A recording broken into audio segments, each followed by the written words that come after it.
करते हैं बैंकों के निजीकरण के विरोध में यूएफबीयू द्वारा बैंक हड़ताल का आह्वान किए जाने की। केंद्र सरकार की बैंकों के निजीकरण की नीति का विरोध करते हुए United forum of bank unions UFBU ने आगामी 16 एवं 17 दिसंबर को देशव्यापी बैंक हड़ताल की घोषणा की है। फोरम के जमशेदपुर स्थित नेताओं ने प्रेस कॉन्फ्रेंस कर कहा कि सरकार उनकी बात नहीं मानती है तो बैंक कर्मी बेमियादी हड़ताल पर भी जा सकते हैं। बता दें कि केंद्र सरकार बैंकों के निजीकरण की नीति पर काम कर रही है। इसके लिए संसद के शीत सत्र में सरकार की ओर से बैंकों में सरकारी हिस्सेदारी 26% तक करने का प्रस्ताव भी लाने वाली है, जिसके बाद बैंकों के निजीकरण का रास्ता साफ हो जाएगा। बैंक कर्मचारी इसे बैंक कर्मियों के साथ ही देश की जनता के लिए भी गलत मानते हुए इसका विरोध कर रहे हैं। विभिन्न बैंकों के यूनियनों द्वारा इस संबंध में आंदोलनात्मक गतिविधियां भी चलाई जा रही है। विभिन्न बैंक यूनियनों के एकजुट संगठन यूएफबीयू भी इसके विरुद्ध मुहिम चला रहा है। यूएफबीयू की जमशेदपुर इकाई के पदाधिकारियों ने शनिवार को प्रेस कॉन्फ्रेंस कर बताया कि सरकार के इस निर्णय के विरोध में आगामी 16 एवं 17 दिसंबर को देशव्यापी बैंक हड़ताल का निर्णय लिया है। इसके तहत कर्मचारी बैंक बंद रखकर अपना विरोध प्रकट करेंगे। लेकिन अगर सरकार इस पर भी नहीं मानती और संसद में बिल पास कराती है तो यूएफबीयू के बैंकों में भी बेमियादी हड़ताल का भी आह्वान करेगी और सरकार जब तक उनकी मांगे मान नहीं लेती तब तक हड़ताल जारी रखेगी। आज United forum of bank union के कार्यक्रम के तहत प्रेस कॉन्फ्रेंस पूरे देश में हो रहा है।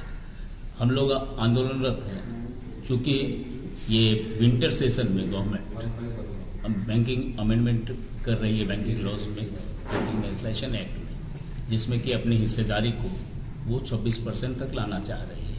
इससे निजीकरण का रास्ता साफ हो जाएगा और यह कदम ये कहीं से भी किसी भी आम नागरिक के लिए भी एक सही नहीं है। और हम लोग ये आज हम लोग कंटिन्यूसली इस अगर वो हरधर्मिता लागू रहा और वो नहीं मानी सरकार तो हम लोग इंडेफिनिट स्ट्राइक भी करेंगे। आज जो बैंक पर एक आरोप थोपा जा रहा है कि लॉस हो रहा है, लेकिन आप लोग को बता दें कि किसी भी बैंक का ऑपरेटिंग प्रॉफिट है। अभी खास करके ऑल बैंक का जो आया है फिगर वो 2020-21 का भी 1,97,000 करोड़ से ज़्यादा है ऑपरेटिंग प्रॉफिट है। लेकिन जो एक बड़ी सोची समझी नीति के तहत, साजिश के तहत वो राइट ऑफ करने पर बाध्य कर दे रही है। प्रोविजनिंग के चलते वो लॉस में दिखा रही है कि ये लॉस में जा रहा है।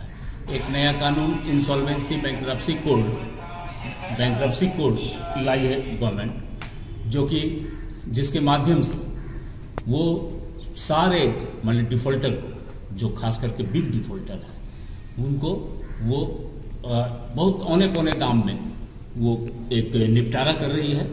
और बताएं कि अभी 13 का जो बिलफुल डिफॉल्टर है उनका एक फिगर आया था 4,64,000 को 1,60,000 करोड़ में।